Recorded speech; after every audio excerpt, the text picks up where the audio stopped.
You're listening to 101 with Tommie Zam. On the 20th episode, we sit down with Bo Mitchell talking about skateboarding and life. Let's do this.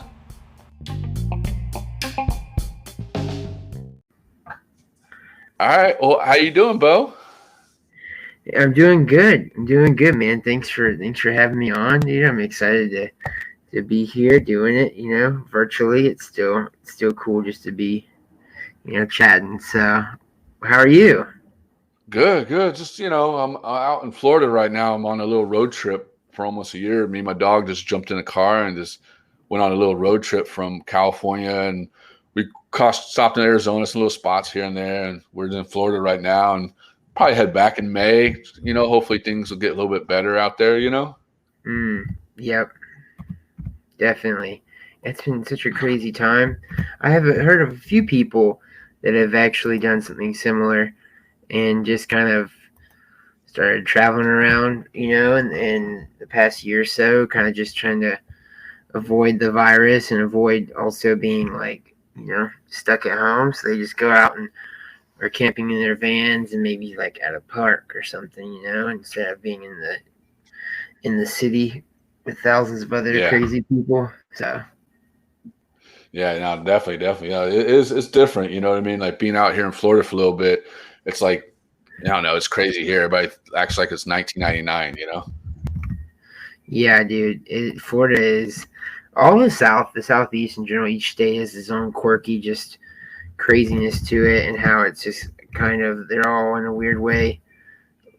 They have a lot of just old values are left in the past sometimes even, and man, yeah, it's wild down there. I'm sure I haven't really been to Florida since this all started, so I don't know how everyone's acting about it down there, but I know that in South Carolina, it's which is where I'm at, Charleston, South Carolina, it's super lax down here, and I do appreciate that, because it is nice to not have just overbearing, just kind of police state going on, even though it is a serious issue. But at the same time, I am also kind of worried because I see people they're just sending it, dude. There's nothing going on, and then, I mean, it's crazy. We literally had Good Morning America down here doing I guess you'd call it just a little story on the city of Charleston in general, because we've been making headlines the past few months since this all started, of the just the people here just have been partying like nothing's going on, and there's just these crazy photos of hundreds and hundreds of people just in bars or whatever without masks on and all this stuff, and so people are just freaking out. And like I said, I think Good Morning America came down here and did a story on it, and it's wild. So yeah, man. Sorry, I kind of went there, but it's crazy times. Yeah, it's the same here in Florida, man. It's just people. I mean, it's crazy. That's all I can say. It's just like that, man. It's like, people going to bars and doing what they want to do. I mean, I have, there's a lot of people I know, in the skate industry, that pass away with COVID, and had a really good close friend of mine that passed away with COVID. So I mean, it's kind of like, a lot of people like to take it it's not a big deal, whatever, it's just a flu. But it's like, dude, and some people I never have anybody sick or anything. I'm like, dude, I have a lot of friends that are passing away, and they're healthy as you and me, you know what I mean, around our age, True. Yeah, it's so crazy just how it's really just a new thing. It's there's hundreds of strains of it and stuff, and it's just yeah, man, it's so serious. It's just, I think people, I don't know, it's so weird how America works in general. I think we're just a crazy country because we can kind of polarize it if we want to, and kind of be I'm not gonna trip on this because it's not affecting me or something. But yeah, just so crazy. Yeah, I mean, I've been sorry to hear about some of this stuff, man. I don't know everyone in the skate industry, but I do know a lot of people. But even so, even if it's just someone that is kind of a skater, particularly someone who's kind of had some effect in the culture, it really sucks to hear about that. I know that fella passed away a few weeks ago, and Mark Waters. Yeah, Mark Waters, that's his name. Yeah, it's so sad. He had a family and everything, dude. It really sucks. And again, a good example. Like he seemed to be pretty healthy, and just yeah, sucks to hear that type of stuff. Yeah, and in San Diego, we just lost a really good homie to a lot of people in the skate community called Rim, and he just passed away on Friday. This past Friday on COVID, So it's like and he was healthy and really great hearted person, man. It's a sad day in San Diego right now. Yeah, man, that's such a bummer. I'm sorry to hear that. Yeah, I'm actually going to San Diego later this week. I gotta go down there um, for some work stuff. I'll be there for a few days. It's actually not acting related, but I'll be down there handling a couple things and just trying to stay safe the whole time. But hoping I could get to run into a couple buddies I haven't seen in a few years. So try to balance it out. But I actually caught it. Me and my wife caught COVID Oh back at shit! the end of November, early December. Yeah, it was crazy. And not to sound bad, not to sound like an asshole, it really wasn't that bad for us. Like we got lucky. I mean, just kind of my wife had it pretty rough. She had a solid flu symptoms, just sick, headache, fever, cough, congestion, that type of stuff. But I really didn't get it that bad. She caught it first, and I think I kind of caught it from her and stuff. And we quarantined, so we're pretty sure we didn't really pass it on, thankfully. But we caught it early and all. But yeah, dude, it was wild just to kind of experience it. And like I said, it wasn't that bad. Thankfully, we got it. It didn't affect us that badly. It was very interesting though. Some of the side effects, definitely lost taste and smell, and definitely like had a weird headache going on for about a week where you kind of couldn't think too well. Like I wasn't able to like process like complex thought. Like if I had to like figure out how to do something, or it's like the idea of like I can't even check my email right now. It's just like it makes my brain hurt. Stuff like that. It was really weird. I never really had a headache like that before. That was going on for like a week. Just weird stuff, but thankfully, like I said, it was mellow. We got over it. We didn't really get anyone sick, so it worked out and all that. But yeah, we were kind of in limbo for like about 2.5, almost 3 weeks, just quarantining, and hanging out, trying to get well. But yeah, man, what a wild time. That's crazy, dude. I mean, at least you guys are safe and good. I mean, that's a good thing. Yeah, man. Yeah, I'm stoked. We were able to kind of get the luxury of kind of chilling, being able to chill, being able to take a little bit of time off work and then work from home. My wife's a teacher, and they got their whole grind from home figured out pretty well. It's definitely not the best, but she work from home, and work comes right now. But on the side, I've been working with a buddy of mine at a company called Team Fun, and we do custom merch and custom products. So I'm able to kind of do emails and call people up and just help people out from far. So we were able to keep it mellow, which I'm really really stoked on. So yeah, dude, but it's such a crazy experience. Yeah, it is, definitely is. I mean, like I tell people, man, like, just be smart and be safe with it. I mean, it's hard to be 6 feet away from people, but still be smart and safe because, we all got loved ones or friends at home. Yeah, definitely. Yeah. I think everyone, at this point, I feel like everyone's it's kind of like, everyone has probably a first degree relationship with someone that's had it at this point, and if they haven't had it themselves, and then I'm sure almost anyone can think of someone in their immediate like circle that they would be scared for them to get it from because they think they're at higher risk, like a grandpa or something, like someone like that too, where they're just like, I really hope that person doesn't get it. So, but yeah, dude, it's such a crazy thing, man. But yeah, I'm glad to hear that you're making the best of it. I definitely have heard of some people having a rough go at this whole, just kind of laying low lifestyle we're having to engage in. So I'm glad that you guys are living it up. You and your doggo are out there chilling in Florida. What's the weather like? Is it warm down there? It's been so crazy here in Charleston. It's been kind of yucky. Well, I'm in Pensacola, Florida right now. and it's cold. Like yesterday was like 70 degrees, and then nighttime it just dropped down to like 35 degrees. And like Wow. it was like, because I was like chilling in the room, and I was like, playing some Marvel game on my phone, and I'm hearing the wind. I'm like, whoa, is it windy outside? And I went out there and I was like, holy shit, dude, it's cold as hell. It was like 70 degrees early in the day, and then it just dropped down to 35 in like no second, dude. Wow. That's crazy. Yeah. Yeah, similar here. I think there's like a storm blowing through the southeast right now. We had a very similar thing happen the day before. So yeah, weird. But cool, man. Well, I'm glad you're down there. Pensacola is interesting. I actually had a weird connection. I've never been, but when I was younger, I had to be homeschooled to do film work and travel. And the program, the curriculum came from a place there called Becca Academy. Okay. And I don't know if they're still around actually, but anyway, yeah, man, that was where all of my schoolwork and stuff came from, my curriculum came from and stuff. So I have a weird relationship with that city, even though I've never been. I always wanted to go check it out, but it's a cool city. It's up in the Panhandle, so it's on the border of Alabama. So you can actually throw a rock in Alabama. Right on. Have you been to Birmingham? The cool scene up there.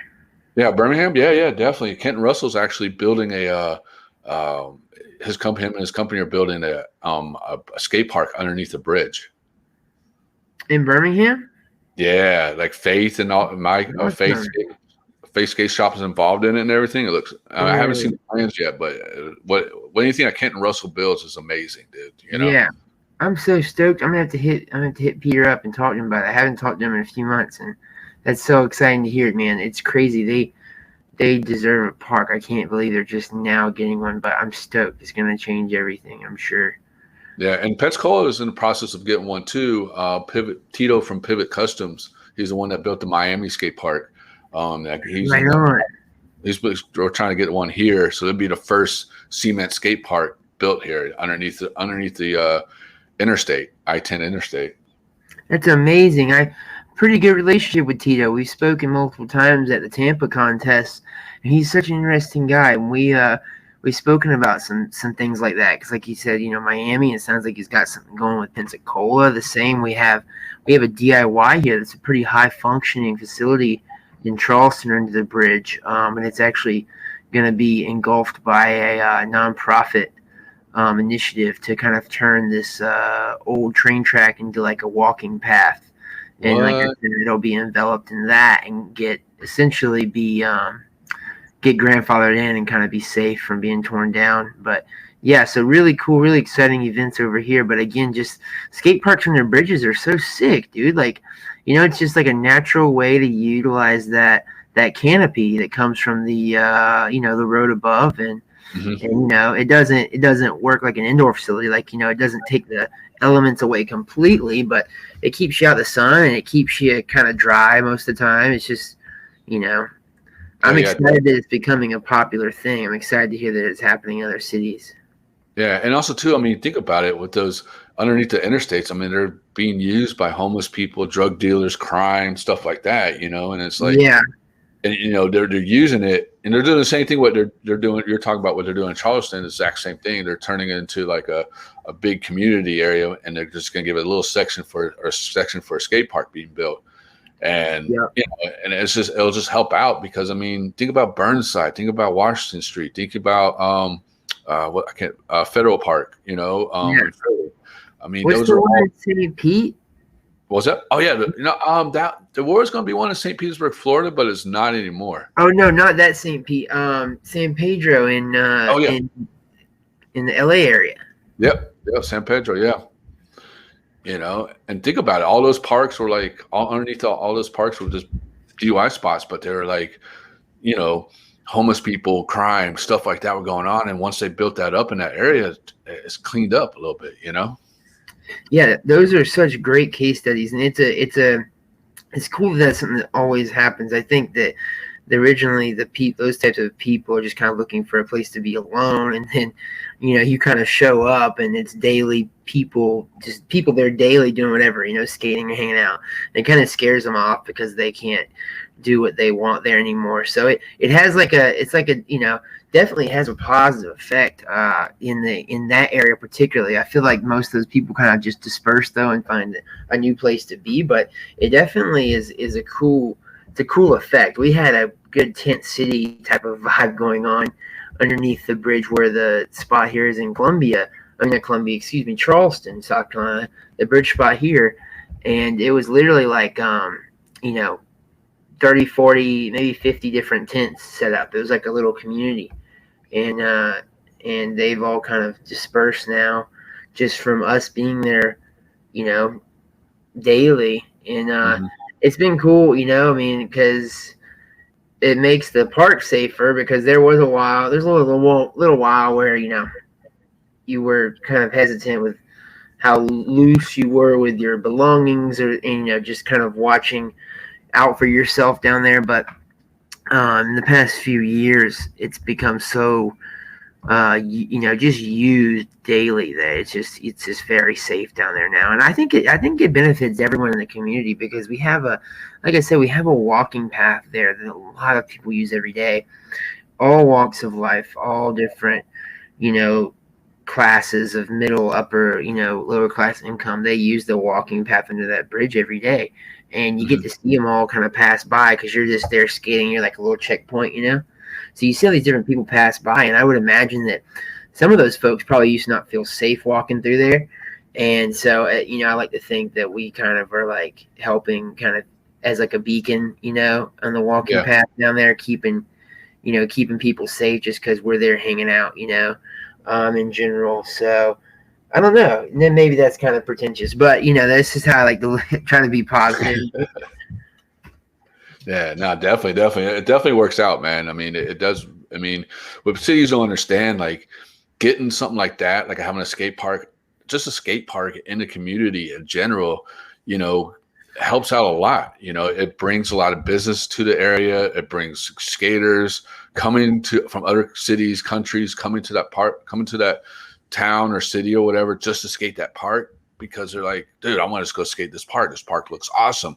And it's going to bring money to that community, Totally. Yeah, exactly. I actually just did like a bit of a pitch. I had a meeting with the city of Orangeburg, South Carolina, which is a bit of a central area, lower, southeastern, but centralized almost in the state, in a medium-sized city, but rural at the same time.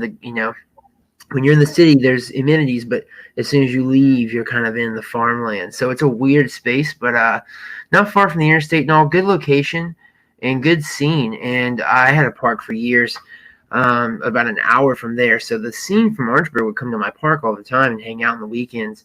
And it was really cool to have them. But I just recently heard that they had a meeting that last week for a park. And so I went there.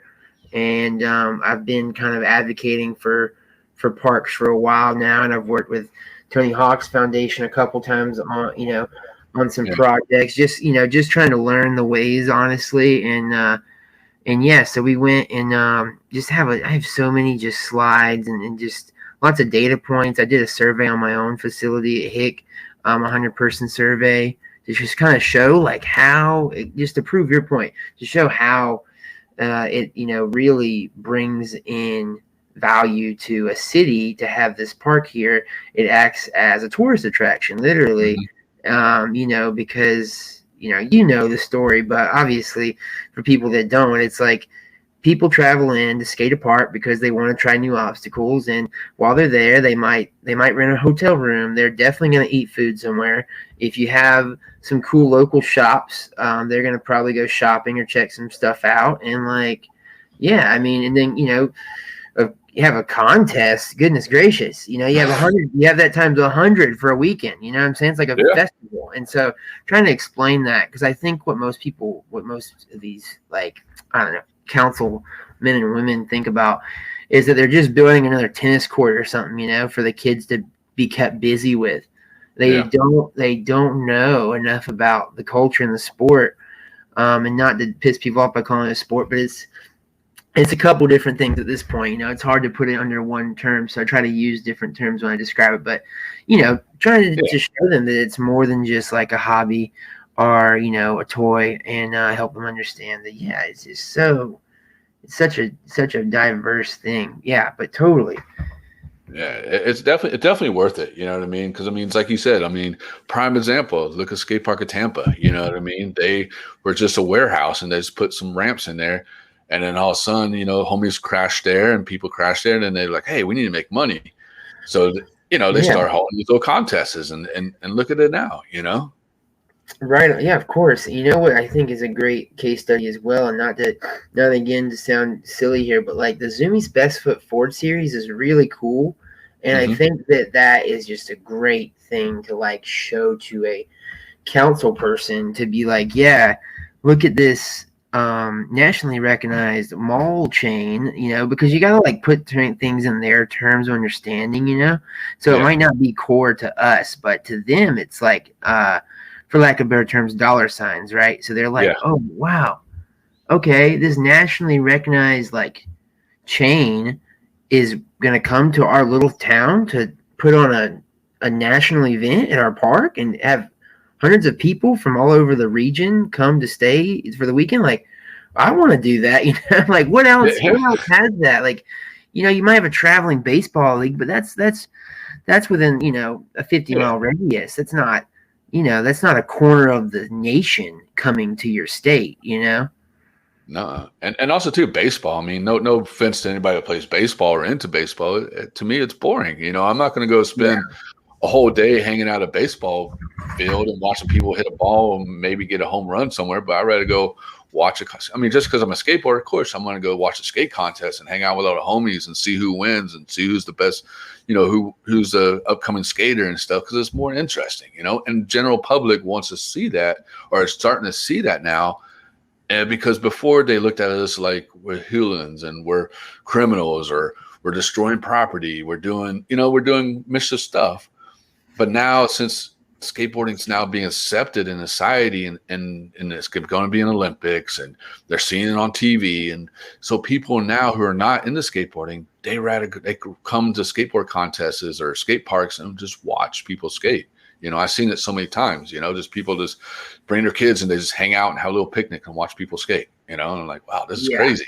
It's a great spectator sport for sure. You're right. You know what? It kind of like, I went to a couple street leagues like a year or so ago, and that stuff, that just reminds me of like, in a good way, it reminds me of like wrestling in the early 2000s or the 90s, like just how like no one in the crowd wrestles, you know, but they all go to watch it because it's just fucking crazy. Like, and the same thing, you know, like who knows, like if you and your family go and hang out and, you know, you're just eating popcorn, drinking beer or soda, whatever is happening. And then, you know, Nigel like buckles his shit. It's like amazing to see that. I'm not hating on Nigel. Like he gets back up and does it, which makes it even sicker. But like, you know what I'm saying? Like, dude, it's a great, I think it's great for people watching. Tampa is a great example. I meet people at Tampa that don't skate at all, or maybe skated, you know, when they were in high school and they're 40 now, and, you know, they just think it's sick. And so they just come to watch. It's like, it's so cool. It's so crazy. I feel like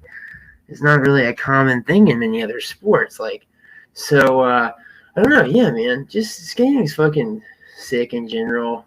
I'm sure everyone listening to this knows that. So definitely.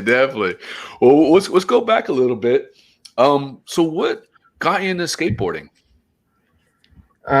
When I was younger, I had got a Christmas like gift as a Walmart board when I was like 8 or 9 or something. I don't know, it was a random thing. My parents got it as like just kind of like a gag. I don't even know. They thought I would ride it, and it was like such a crazy little board. It was like a hammerhead shape with a Spider-Man graphic on it, and it had it's kind of sick actually, but it had it had rails. It had all the rails. It had the nose rail, the tail rail, the side rails, such a weird little like thing. I wish I still had it. I think a lot of people do say that, but like, anyway, weird little board. Got that. I only probably messed around with it a couple times. I really like was playing a lot of video games at the time, and I played a couple of the Tony Hawk games. That got me more into it than the board, but having the board around was cool because what I would do is I had not seen this, video yet, but I would literally lay on the ground upside down and pretend I was doing grabs like Lance Mountain when I was yeah, I just did that because my house I didn't have concrete. It's all gravel and dirt. I kind of lived like in a small town and stuff, and I didn't have like a lot of homies, like, because I was just always traveling. So I kind of just kept to myself. So like I would push around on the floor in the house, or maybe just like I said, lay on my back and just pretend I was doing tricks and stuff. So silly, but it was just stupid stuff like that until I was about 12 or 13, and then I had basically had a break from acting for a little bit because I just wrapped up.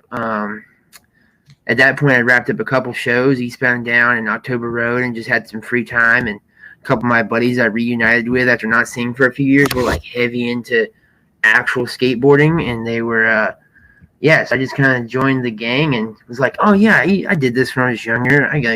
Sounds fun, and just picked it up from there. Then really started like learning to do tricks and like, going to the skate park and all that. So. Dude, that's fucking awesome, dude. Like, I mean, I'm trying to picture you doing this, like laying on the ground, practicing tricks and stuff, dude. Like, that's fucking awesome. Yeah, thanks, dude. I was just like, I was pretty good with, this sounds weird, but playing with myself when I was a kid. Like, I mean, like, it sounds weird, but like, I had to keep myself entertained, because like, I was always traveling or something. It's just me and one of my parents, and then, I don't know, it was weird. Other acting kids are usually kind of weird, and I probably was too. Just we don't have as many social skills yet because we're like kind of kept in a bubble, and just from not being around kids every day like most are. So yeah, dude. But it was so sick. I just remember like I would be like pretending I was doing 900s or something, whatever was in the game, like just like so silly. And you go back to a little bit. You said you were an actor. So I mean, how did that come along? Yeah, the acting started when I was actually younger than that. I got just a crazy incident when I was a baby. Essentially, I was like 9 months old, and yeah, I just got kind of spotted in a mall on vacation with my family by a agent, and she was just like, "Wow, your baby is like." Basically, one of the lines of this, like, hey, your baby is like super cute, and I think I could get some work for, you guys and your child. I'm an agent, blah, blah, blah. Here's what I do. And here's what I can picture the baby doing. And if you guys want to do that, then give me a call, blah, blah, blah. So that's kind of the rough, I think, breakdown. And very weird time because during that time, there was a lot of scams for this type of stuff happening. Yeah. And what would happen is someone like that would approach you, and then they would ask you for a couple $1,000s to like get your child listed on these things. And that was like a cover up for the fee, really, than just trying to get money off of you and disappear. And so I think they were hesitant of that, but the agent was legit, and it turned out to be real. And so whatever, they helped me get started, and I just started doing like baby modeling in like toddler clothes, like for companies, lookbooks and stuff. Yeah, it was so random, but it was a really cool time. I was going to New York super often as a child. I have a lot of cool memories there in my early years, just like literally like 4, 5, 6, 7, like just kind of being there doing photo shoots and stuff. That's how it started though. And then it worked into commercials and little lines and little like one-liners in movies, and then finally started getting roles in TV shows and stuff, and here we are now. So I don't know. That's pretty rad. I mean, being being a toddler or how old you were, and then you're some random person coming up to you or to your parents and being like, "Hey, your kid's awesome." what's I want to hook them up. And when your parents are probably like, who the fuck are you? I don't know. Yeah, Yeah, whatever. I'll exactly. take your card from you, dude. Yeah, whatever, dude. Yeah, see, see, I kind of think about this sometimes too, and as well, just like them probably being spooked as well because like that scam was going on. It was kind of not widely known, but it was like on the news and stuff, Yeah, I like know about that it was scam. Yeah. happening, and yeah, so it was like a thing, man. So it's crazy they really went through with it. Honestly, I'm stoked they did, obviously, but yeah, I was told that I was like walking early, like I was already kind of walking then, and I was like for when I was younger, I was kind of bigger than everyone else. Like was already like a few inches taller than most kids and stuff. So I think I kind of like looked older than I was or something. I just kind of had like a weird build, and it set me up to like I don't know, be able to pose in denim overalls better than any other toddlers or whatever. I don't know, Yeah, that's awesome. And you said it was hard for you to have friends and stuff being a child actor, right? Wow. Yeah, that was a really weird like just upbringing. It was great though. It really wasn't that bad, but just you're like I said earlier about being homeschooled and all. You have to be able to do your schoolwork on set. So you kind of get this point where you're not enrolled in a normal school, and therefore you're not having daily social activities with other people, especially people your age. And it was really weird. I mostly spoke with adults. Like I didn't have hardly any friends my age, and I I had one or two basically, and most of the acting kids I never got along with because they also were like socially awkward. So yeah, it's just weird. And like I said, you're not in school, so there's not an easy way to make friends. And there were some things that you could do for homeschool communities where a bunch of parents would get together and have things called co-ops, and all the homeschool kids would show up and hang out and do like a science project or something. And that shit was pretty lame, to be honest, too. I know I missed it, but like just anyway, yeah, it just like was whatever. I don't know, but I didn't have a lot of homies. Hey, it sounds lame to me, dude.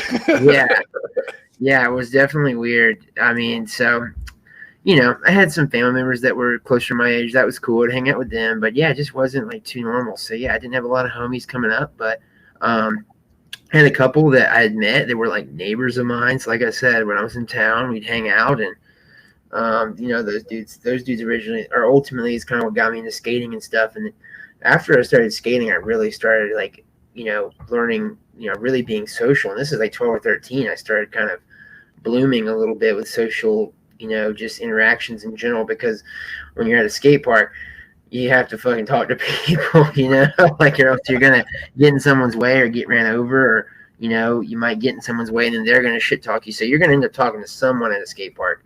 So yeah, dude, that kind of kick-started it, honestly. But until then, it was just I had a handful of people that were like friends that were actually my age. So yeah, weird. But if you go back a little bit, you think about it. You're saying you were, being around adults and them talking to you, and they're not training you, but they're teaching you how to be adult at a certain age. But you're at like, well, I'm just giving you a number, like you're probably like at 10 or whatever, and you're not used to talking to kids your age or being social with them. But then all of a sudden you get into skateboarding, and skateboarding changed you. You know what I mean? If you look at it, it changed you to who you are now, being more socialized and stuff like that. Because like you said, you're at a skate park.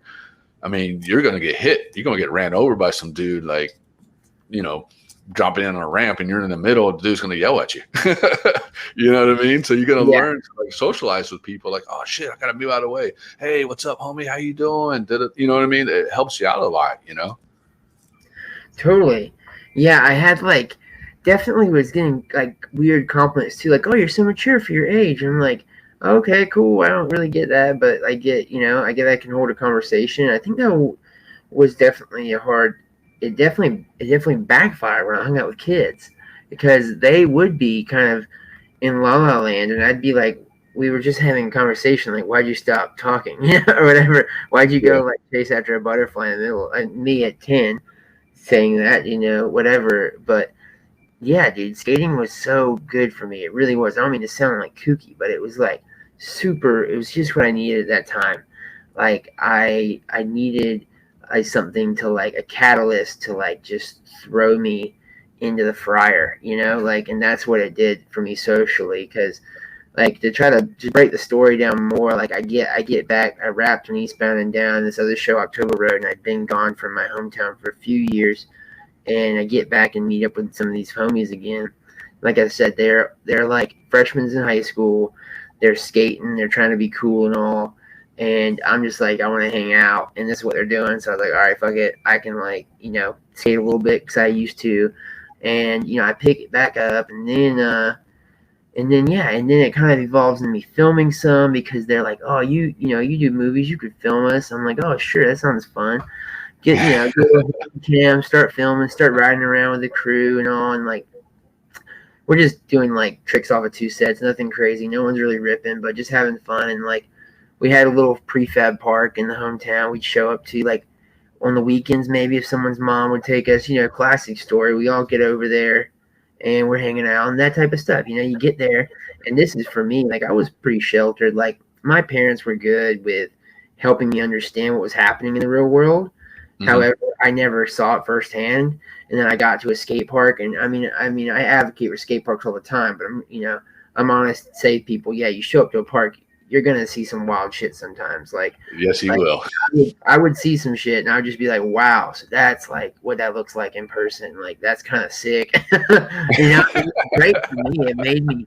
It made me just cultured me, for lack of better terms, and it was just awesome. Like, and I just wanted to be a part of it even more after seeing like, kids fighting each other in the racquetball court next door. Having like someone, pushing Mongo and then some other guy throwing his board in the trash, just like this SmackDown type stuff, and just like skated, like just a bunch of people hanging out and like, just like kind of wild, but still everyone was like nice. That was the thing. I saw that and I was like, that is wild, but I never felt in danger, and I wasn't ever in danger. Like no one was there to hurt anyone, it was just like people being kind of rambunctious at the skate park, like, and just having a good time. So yeah, dude. And like I said, just kind of boom, like I'm here now because of that. Like if I didn't pick up skating, I think about it a lot. I'm kind of terrified to like check into that like alternate timeline of me not starting skateboarding because I don't know, my life would not be what it is now. I'm super stoked on where I am. So it's just crazy, dude. Definitely changed my life in a lot of ways, and for the better, dude. I love it. No, that's awesome, man. And like you're saying, like, if you're at a skate park and you're running a board, people will protect you or look after you and stuff like that. You're a skateboarder, if you're not a skateboarder, they won't, they'll shove your shoulder on you or they won't talk to you. Or they won't even care about you. But since you're a skateboarder, it's a brother sisterhood thing. Yeah. We all look after each other. We take care of each other. You know what I mean? Like if you want to learn how to do a trick, we'll teach you how to do a trick, Totally.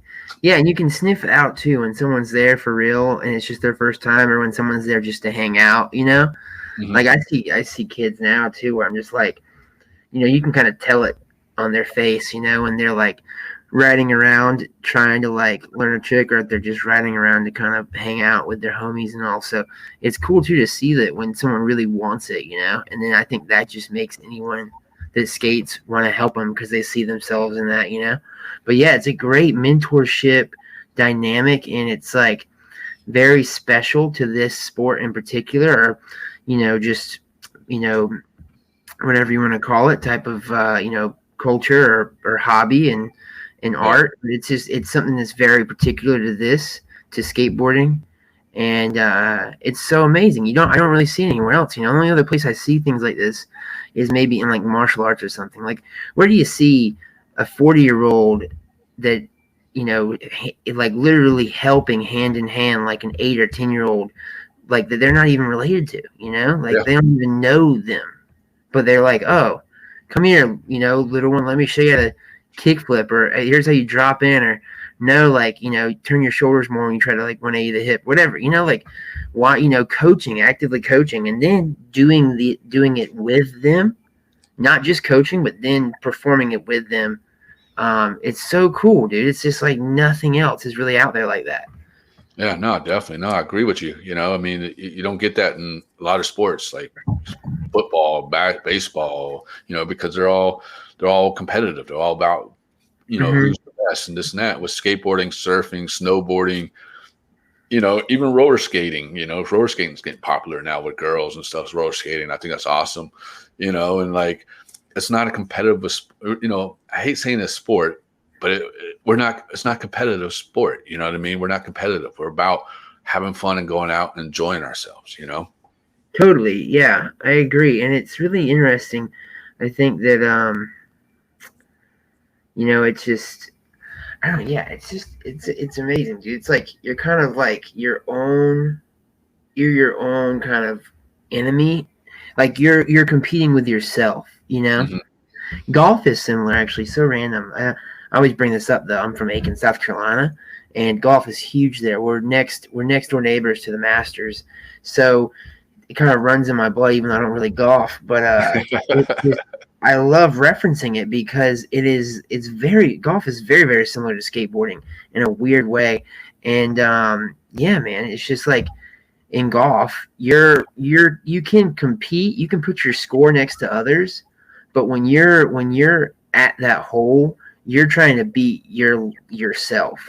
You're like, Mm-hmm. oh, what did I score here last time? All right, 4. I'm trying to get a 3 this time, like that type of stuff. And like, so yeah, and then you could, at the end of the day, you could stack your scorecards up, like, all right, who landed more kickflip crooks this session or whatever. But same thing with golf. But yeah, it's just a funny analogy I like to make sometimes because I think it's such an interesting thing because that sport is so old, and like, and it's just, but it's, again, I think it's been around for so long because it's something that's like just it's self-driven, so like you can go do it by yourself. Yeah, definitely. And do you feel like being an actor and skateboarding, does it help you a lot with your acting, or does it, or at all, or is it kind of like not, Yeah, I think it has in a lot of different ways, really. Like to be technical and say like, has it really helped me with like my performance in acting? Maybe not so much.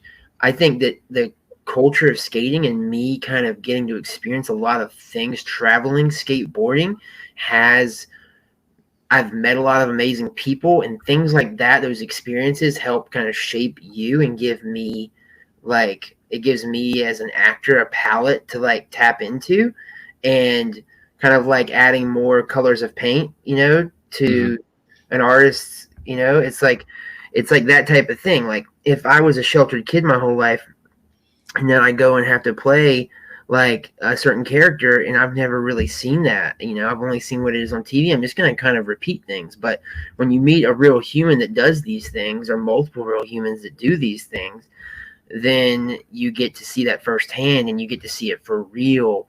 And then you get to really kind of take that and give it to whatever your character. So that's a direct way that it kind of helps the acting part. But I think that skateboarding culture has really helped me kind of bring other things to roles, like kind of like style and influence, and like, the character's maybe wardrobe or the way the character uses slang or just the way the character kind of connects to others and things like that. So it's helpful there. And finally, I'll end it on this point. One of the things that's also hugely helped me with is kind of essentially doing stunts, because skateboarding is ultimately kind of just doing stunts, Yeah. and so you get used to a couple things. You get used to failure, which is an amazing thing that skateboarding teaches you to do. And so you don't mind eating shit a bunch of times, you get used to slamming and you get used to the concrete, you get used to kind of like getting beat up. And the stunt work, really all it is just having the composure and the courage to like throw yourself or jump or get slammed a couple times on camera, Yeah. and do it controlled, do it in a way that you're not really going to end up getting hurt or no one else will, but at the same time having that. So being able to kind of bring that to the plate, it's really great because then I get to play that out on camera and do the stunts, and stunt work's pretty fun, and it brings the level to the production value the actors really in there doing it, you know? So yeah, so lots of good that's come from it, really. You know, it's cool right now too. Skateboarding is pretty pop. It's a pop culture icon right now, so it's great. You know, it kind of actually helps me slide in sometimes. I'm like, oh, I skate too. Like, oh, you skate? Just you can skateboard? I'm like, yeah, yeah. You can do flips and stuff. I'm like, yeah, yeah. It's like, oh, okay. Well, yeah, yeah. We can, you know, we can use it like that type of thing. It's like it's they just kind of want that hot ticket, you know, to put in the pot because it's cool right now. So that's been nice too. But the other things are much more valuable in long term. So yeah, very, very good though, man. It's been an amazing asset to me, just, you know, being able to ride a skateboard. It's crazy.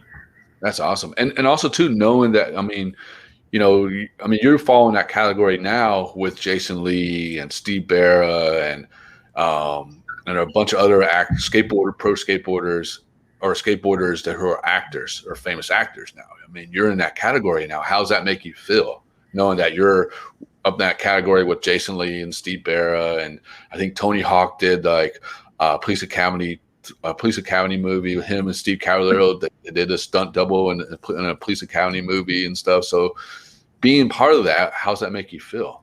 Dude, that's definitely such a cool group of names to be like lumped together with. I'm definitely stoked about that, and like, you know, it definitely gets me fired up to kind of be in this group of people, and like to be accepted by both cultures is really cool. Like, I'm just really stoked on that. Like, and just getting to kind of bridge the gaps, because like I tell this people all the time that don't skate.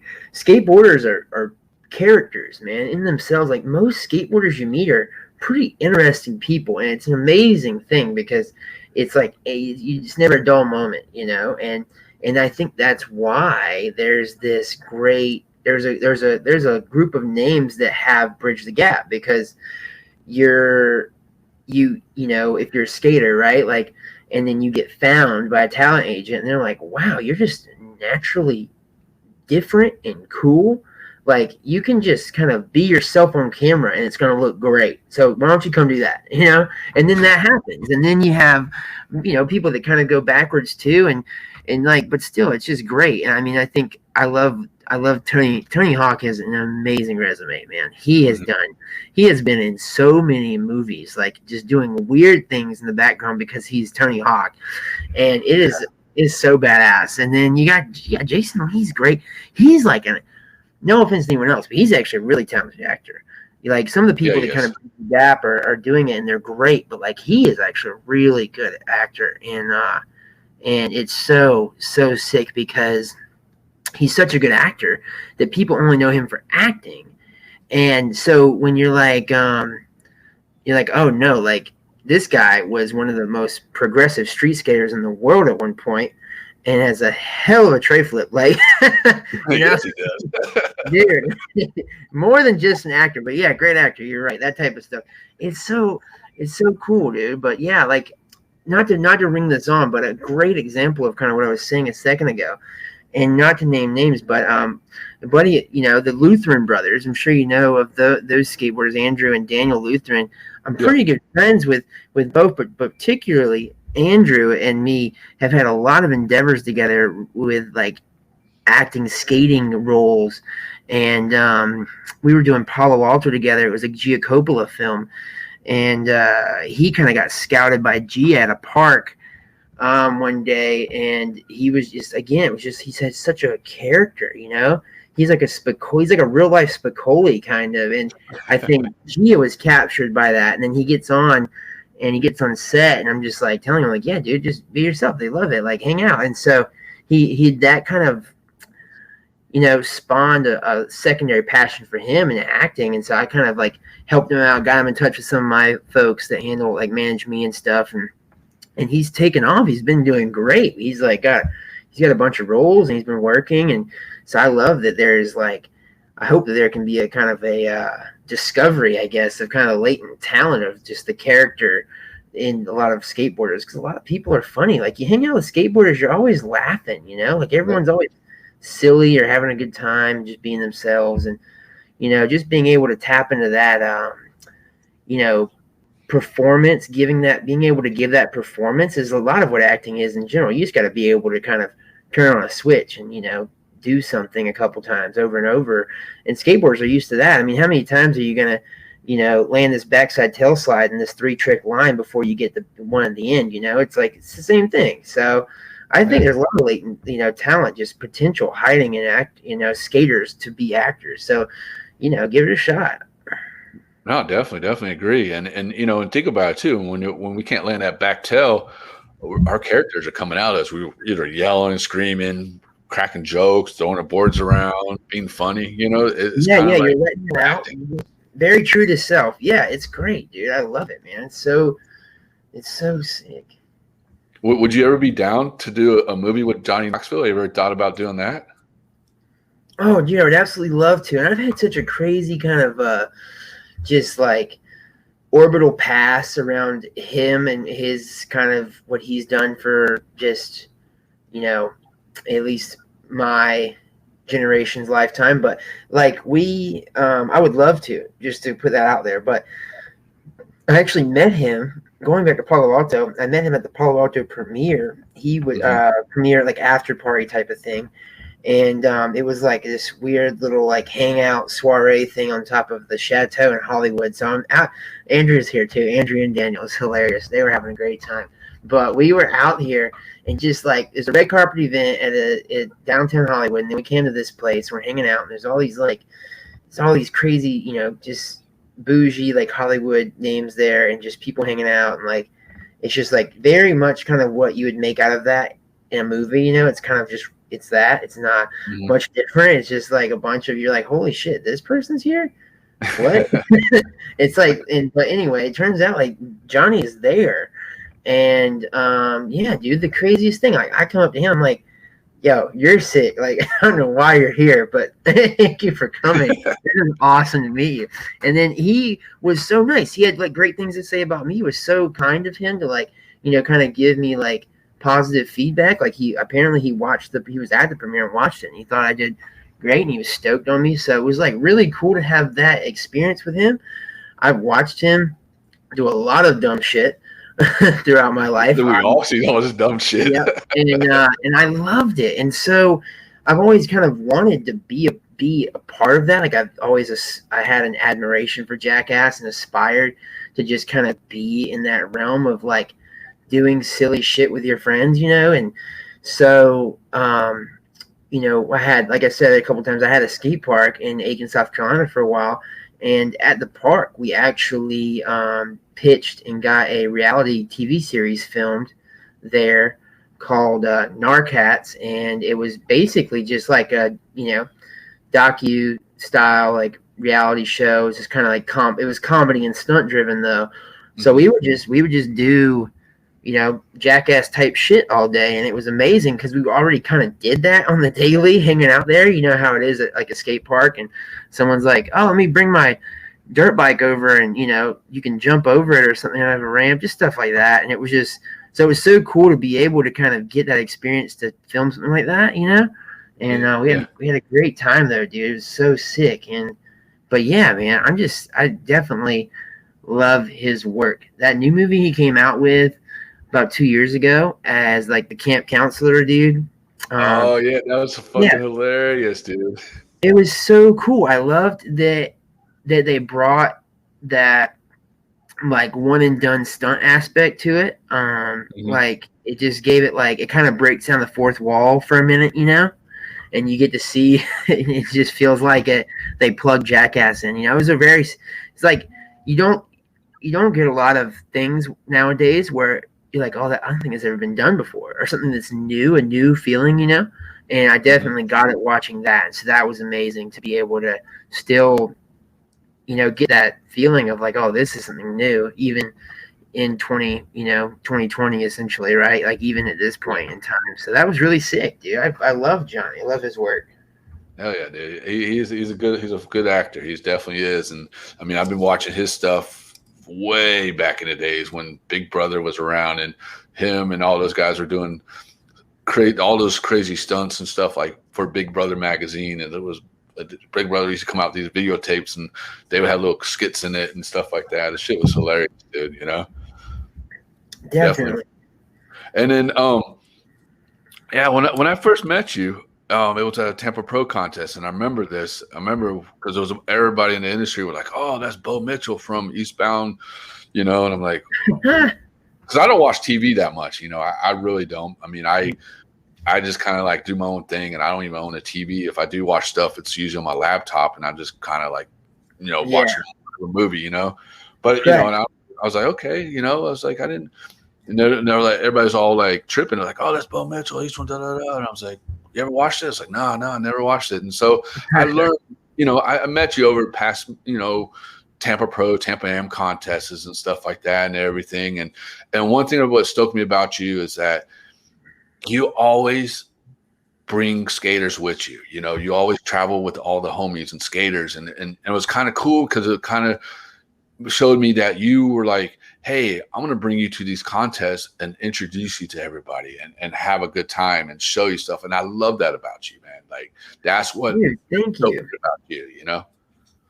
Dude, thanks a lot. Dude, yeah, that's awesome of you to say. I'm glad we ended up meeting and stuff too. It's been so cool, like catching up and running into each other over the years. Like, yeah, I just, you know, and that just is a thing too. Like the community and fellowship in skating is so cool because I wouldn't have really naturally done those things if it wasn't for when I was younger. You know, you kind of traveled in packs, you know, you'd go to spots, 3 or 4 people would go on a trip together or for the weekend or something like that. You know, it's like it's a commutative thing. So yeah, I've had to do a couple solo trips to Tampa, I won't lie, and it's definitely not as fun as if you have a car packed with homies, you know. So I love it, dude. I love having friends and, like, you know, getting to experience things together and also getting to, like, you know, show them things too. I've had some buddies that were like, they're like, dude, it's a dream to go to a Tampa Pro. I'm like, oh, well, you know, take a couple days off work. Let's go. You know, let's do it. Like, it's 8 hours from here, man. It's not that hard to get it. Let's go. And it's just like, it's sick. And, you know, it's so fun too, because like, I'm not the best skater, but I love to skate and I have fun skating, but some of my homies are really good. And so when they get to go and maybe in the off time, you know, after hours or something, then getting to watch them skate the course is so sick because they're like doing hard tricks. I'm like, fuck yeah, that was rad, you know, like, so that's always cool to see too, just seeing the homies do their thing and hanging out and stuff. So yeah, dude, it's just, like I said, it wouldn't be the same without it, dude, but I'm stoked. Yeah, that's right. I mean, because you also, you took them to like other places too, like, you know, like I think to a couple of other events like out west too, because I know I seen you with a bunch of, you know, with your entourage and stuff like that. I mean, is that something you always wanted to do when you got, you know, into skateboarding and stuff like that, wanted to help out the skate community and show them different things and take them to places and stuff? Yeah, totally, man. I mean, it wasn't, you know, it kind of evolved into that naturally, but just, you know, having that park in Aiken where I grew up and stuff, I had good, like, OG homies, right? And we all, like, are okay at skating. We love it. So we like to do, we have fun. But, and so traveling with them was great. And I'd had them out there in LA a few times. We traveled around together. But there was definitely some people coming up where I'm like, dang, these guys are ripped. Like, I would really love to kind of maybe give them a chance, right, to go just see what it's like out there, you know. So I'm definitely taking some of the younger homies out there a couple times and had some, you know, young guns just out skating around in LA and be like, all right, let's go, you know, maybe check out a couple famous spots and film them or something, you know, just have some fun. And it's always so cool because, like I said, some of them rip and they're actually doing heavy shit. And it's like awesome to see that. And it's so cool to be a part of it and to know that they're coming out of the, kind of pridefully know they're coming out of South Carolina. Like, it's because we don't have that many people coming out of our state that are recognized in skating. So it's really cool just to be out meeting people, you know, and that's really it. Just making friends along the way. Like, it's so sick, dude. Like, you skate and you're just immediately buddies, you know. It's like I've made so many friends because I drive cross country when I go. And so we'll pack the car full of dudes and then we start driving. And I'm just maybe put a shout out on Instagram or something, you know, and that's an amazing social media tool. But I'll just be like, hey, we'll be at this skate park in a few hours. Like, if someone's like nearby and wants to come hang out, like come skate with us. So we'll be there. And sure enough, you show up, there's a couple people there wanting to hang out, and we hang out, and then it's just like, why don't you come crash at my place for the night? And we crash with them and hang out that evening and go skate the next day, and then we move on, we keep driving, but you have that connection forever. I've made a couple homies doing that, traveling cross country, that are just like that. At this point, they're just like guaranteed stops. Like, oh yeah, I'm definitely going to Blake's house in Oklahoma. Like, it's like guaranteed stops at this point, because it's just the sickest shit ever, dude. It's so cool to be, in then like a bit of a nomad lifestyle. Yeah, that's awesome, dude. Because that's what I do. I used to do all the time. When I do skate stuff, and like I used to be a sales rep and stuff like that for skate brands and stuff. And I had to build my own regional riders, flow riders and stuff from shops. And so what I would do, I would take some kids up and pile up in my car and say, yo, let's go hit this contest. I'll pay for it. We'll go to this contest, get you guys' name out there. You represent the brand. Here's some products and stuff. So, I mean, you doing that kind of reminds me of me, what I used to do all the time. Like now, I run the TSM media stuff, but, it's a little bit different. But, but it's cool to see people doing that, man. It's just to help out people and stuff. But I will tell you this, I finally got to see you act. And it took me that long to see it, I didn't see the other ones, but it was Cobra Kai, and it took me so long to watch because it's like a series. And I'm like, dude, I don't want to sit down and watch a series because I'll binge watch this thing for 4 days straight, Yeah. So my homie I'm staying with in Pensacola, he started watching it, and I'm like, what are you watching? He says, Cobra Kai. I'm watching it. I was like, all right, dude, I'm gonna go in my room and pop this in and watch it. And then you pop up and like, yo, that's Bo, dude. What the hell? That's so sick, dude. Yes, I'm glad you got to see that. That's awesome. That's been such a crazy incident because the first 2 seasons are like 2 or 3 years old, and they just dropped on Netflix last year because Netflix acquired the rights from Sony to air it, and yeah, it's just been a huge explosion because it was previously on YouTube Red, which is not a widely used platform. So it's been cool kind of getting that second bump from that, just getting new fans coming to the series and stuff, and getting to keep doing it, keep working on stuff. And that was a great example of the stunt stuff I was talking about too, because I kind of pitched to them. I was like, I've done martial arts, but I also skate. Like I can eat shit. Like let me try this out, and they were cool about it. They let me do it and stuff. But yeah, and not to bounce around too, but also what you were saying about getting homies in the car and stuff. It was like, yeah, just from a young age, like I said, I've been doing it forever, and it just kind of feels like what is natural. Like if you don't have a crew together, it almost feels like something is off, And so we just did a trip to the Outer Banks last year in October with a group of homies that we kind of have a skate crew now, going, called Fiance Skate, and it's a good amount of younger homies that were kind of coming out of my park, kind of that next generation, and then it's some older, dudes my age or a little older that are kind of the mentors and stuff, and we're all just still skating together and getting after it, and had a great time though. We rented a van, 15 passengers, had 12 dudes in it, camping gear, and we drove up the coast, camped along the way, and skated like 20 something parks, dude. It was so sick. And hit some street spots. But yeah, just the good times like that. That's what it's all about, dude. It's just so sick to be like on the road and doing it. But yeah, dude, thanks for watching Cobra Kai. I'm stoked you guys get to check that out. That's been a hot ticket item lately, but yeah, we got another season coming up in a couple. I know you can't give anything out. Right? Yeah. No, sadly not. But yeah, I mean, they're filming it now, so it's happening, and I would honestly expect another season or 2 after that, just by what I've heard on set and things like that, and who I've talked to and stuff. They've got a lot of content, a lot of ideas. So, I would expect another season or 2 after this even. So we'll see where it goes, man. But it's been a fun project.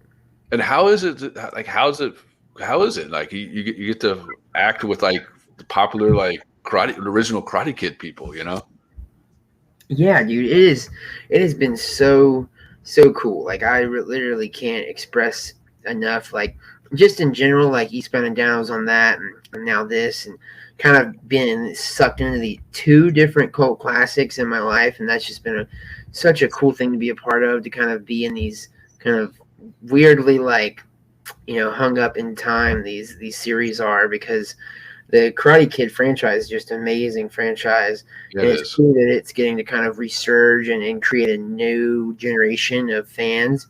But yeah, dude, the people on set, Cobra Kai, the actors and stuff, they're super talented, but really just good, cool people, dude. Like, acting in the when they were younger wasn't what it is now. And I don't think the fame distorted them as much, and they were just super down to earth, cool people. Like, and then of course, the writers and stuff behind it, the people behind the scenes were great as well. So it was just a really good set to be on. I was just stoked to hang out with all those folks.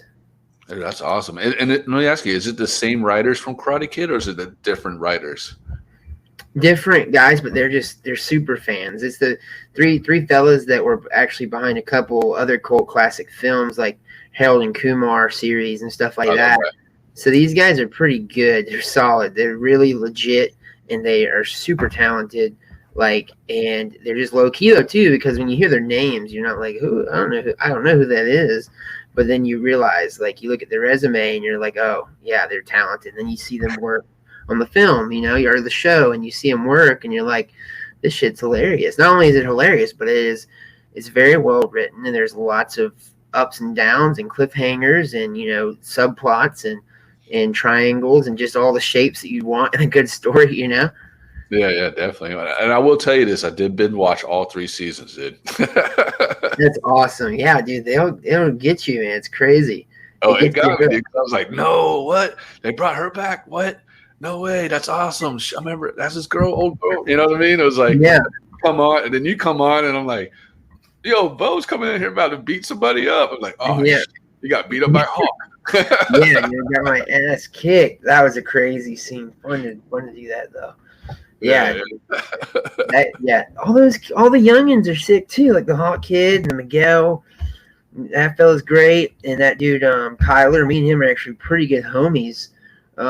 We broke down. We're the same age, so we really kind of locked in. But all those kids are great. I mean, I say kids, they really are like 18, 19. They're like 6, 7 years younger than me, but Yeah. they're all really cool, man. It's been great working with all of them. And have they? I mean, they probably know that you're a skateboarder. So have they like told you like, hey, do some kickflips on the set or whatever? Have you? Dude, there's some weird kind of like, non-disclosure, just things you can't really skate around sometimes, but I would always kind of skate to and from the set to the trailer or whatever, and they're always cool with that. And like, but yeah, there's been a couple instances actually where some people be like, oh, do a trick, or hey, I skate too, let's have a game of skate or something. Just like random stuff like that on set. Maybe one of the grips, or even some of the cash just think it's cool, and they're just like, oh, put on a demo. I'm like, I'll try, whatever. But I mean, it's fun though. Actually, Johnny, William Zebka, the first time I met him, the first night we were filming, I was fucking around on a curb, and then he was messing with me about it, and then he wants to ride it. And so he actually was cruising. He was pushing around, carving stuff, like very like, Dogtown vibes. Like he probably hadn't skated since he was 15, but like, it was sick, dude. Like he could actually ride the skateboard and stuff. It's pretty cool. He was Hell yeah, that's fucking awesome, dude. Yeah, dude. Yeah. And a couple more questions before we take off. Sure. My main thing, one thing I was wondering is how was it working with Will Ferrell, dude? I saw that you did something with Will Ferrell. How was that, dude? Yeah, it was so cool. That was so that was all pretty much Eastbound and Down, and working with Will Ferrell on there. It was so cool. Like I was like younger at the time. I was like 14, 15, 16. But yeah, he is like he's just insanely talented. He is so good, and it's just amazing. I don't even know how to describe really how funny he is. A lot of those Eastbound and Down one-liners that you get from him, or even Danny McBride, like those, and most people really, any good one-liners out of that show were pretty much improv, which is just amazing. It's just coming up off the cuff, like with that type of stuff is just so funny, dude. And but yeah, again, I was younger, so it was cool to be there for that, because that was kind of like a weird I don't even know how to describe it. It was kind of like a high school thing for me, like as a young Mhm. mid-teen. I got to kind of, when I was I was very much a sponge at that time, like most are. And I just soaked all that in, man. And it was just so cool to be able to kind of witness that. And it definitely kind of shaped my acting, but it's just cool to see. It's kind of like if you were like, on a skate session with some pros and you could barely kickflip, but like, they're just crushing it, and you get that firsthand, just in your face experience of like what it's like to really do it, and it kind of just changes you forever. But it was sick, man. They're nice folks. They were all so nice and down to earth. It was so fun. Actually went out to we had a funny instance. I'll try to make this quick, but went out to Hooters with Will Ferrell and Danny McBride. No And, way. yeah, it was so funny because we were on set across from a Hooters one day, and so they were in full gab, like complete wardrobe. Will Ferrell looks like, Ric Flair, and so you couldn't recognize either of them. And so I went over there with them. They invited me to come. I'm like 15, so random, but they're like, "You want to come on?" I was like, "Sure, let's go." We just went over there and fucked around, ate chicken wings for like an hour until lunch was over, and then went back to shooting. But yeah, dude, such a random time. I was a fly on the wall for that. Dude, I was so stoked though to get kind of sucked into it. But yeah, good time. Hell yeah. And what do you got planned for 2021? Anything with skateboarding, movies, anything you got going planned? Yeah, dude, I got some stuff like we'll see where acting goes. It's kind of crazy right now, but definitely open to roles. I'm doing some auditions and stuff. We'll see what happens. I got a movie coming out this year called Skate Shop the Movie. Y'all can check that out on Instagram. Yeah, so it's a movie about small shops and the struggle and stuff they go through. So Skate Shop the Movie on Instagram, that's coming out this year. So all pretty much everyone behind that's the skateboarders, even like the cinematographers and stuff. It's pretty sick. But yeah, that's coming out for acting and stuff. And then for skating, I'm gonna try to skate as much as I can. Actually, I have a Jones fracture right now in my foot, so I'm gonna be off until about summertime. But after that, I should be back at it, and I'm excited for that. And in the meantime, I'm working on that skate crew / brand Fiance Skate I talked about earlier. We're trying to create some boards and some merch, have a little bit of fun, do some fun stuff. We got some really good artists in the crew, so they're gonna do some things and make some edits, just have a good time and with that, and try to give it the local South Carolina scene something to grasp onto as far as a brand that kind of represents the area and stuff. So hopefully we can have some fun with that. And I don't know, man, just besides that, we'll just be living life, dude. I mean, hell yeah, that's see sick. what happens. 2021 is going to be, I think it's going to be equally as crazy as 2020, man, just in its own right. Hopefully better, but still, we're not out of the thick of this yet. I hope so too, man. I'm ready. I'm ready to get back to California, man. Trust me. Definitely, dude. Same here. And so social media. So how can people find out about the skate shop movie that you're doing? Like, is there a certain like social media thing they can go to and watch it? Totally. So yeah, most everything is on Instagram. I know a lot of skaters on Instagram, so just check out at Skate Shop the Movie.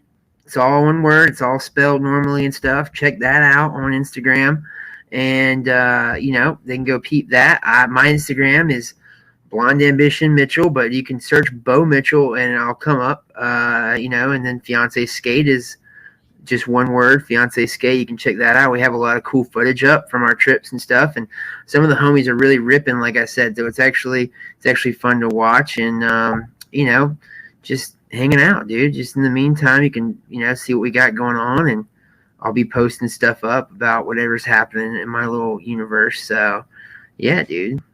Hell yeah, dude. And then last question: what best advice you can give to somebody that wants to start skateboarding or acting and stuff? Yeah, dude. Well, to start with one, I guess we'll just start with acting. That one's kind of more of a comprehensive question. You really want to start with a reel. I have a lot of kids ask me this actually, and I've explained it a couple times in some interviews. But it's basically you want to get footage of yourself doing your thing. Kind of similar to getting sponsored skateboarding, but you use your phone. The phone is amazing, dude. The iPhone, even the Android, it's amazing. It's just super high quality piece of technology. So use your phone, do some skits. I know most of the kids out there are making TikToks and shit. That's basically a reel. You're playing characters, you're doing dances, like you're acting. Like just put that together in a format, like in a little tape, and then start kind of sending that out to agencies and get some headshots done. Just kind of create a little profile for yourself and put yourself out there. I mean, it's really nowadays with Google and stuff, if you do some Googles, you can find some agencies and stuff and send them your work. And if you're doing really good, then you're gonna get looked at. You're gonna probably get picked up. And in the meantime, look out for casting calls. You can go to websites and look out for places that are looking for extras and stuff. And it's going to be hard right now with COVID, but you can probably slide onto a set, and you'll get paid like minimum wage, but at least you get to be in the heat of it all. And just trying to, it's a very much a thing you have to build from the ground up. I mean, I wouldn't say to waste much time doing acting classes, but try to find some videos, at least learn how a set works, and maybe get some buddies together to shoot some stuff. It's just very DIY. There's no get rich quick scheme to this. It's like you got to put in the work, and to transition to skating, it's very similar. It takes people weeks or months to learn to ollie, dude. It's so crazy. It's crazy that there's that big of a learning curve to a sport. I mean, I think I want to say Tyshawn Jones said this. Now maybe I'm wrong, so I don't mean to put words in anyone's mouth, but someone said that they made the comparison of you give someone a basketball and they can shoot a 3-pointer in a day, but you give someone a skateboard and they're not going to be learning a kickflip in a day, no matter how hard they try. And so that's the type of thing you're walking into. Again, you're starting from the ground up, but take it slow. Find your local shop, find your local skate park, go out there, give it a shot, eat some shit, and then someone will know that you were really about it, and then you'll have a mentor come out of nowhere, and it might be one of the weirdest people you probably never expected to offer you a hand, but just take it. It's gonna be a wild ride, That's true. Yeah. Well, cool. That's such good advices, man. And Bo, and I just want to say, man, I mean, watch your Cobra Kai thing and knowing you as a person who you are. I mean, you're an amazing person. Your acting is great. And I'm so proud of what you're doing for your skate community in your area. That's fucking awesome, man. And I have a lot of respect for you, dude. Dude, thank you so much. Thanks for all the love, man. This has been a great time, Tommie. Thanks for having me on. Hell yeah, homie. Well, you take care, man, and I look forward to seeing you out and hopefully soon at skateboard events, and right on the tube soon, man. Dude, yeah, same, man. Let me know if you're ever in the South Carolina area, and I'll keep you posted. Maybe we can align, and yeah, dude, just have a good one and stay safe out there. You too, homie. Well, talk to you soon, brother. All right, talk to you soon. All right, Lay.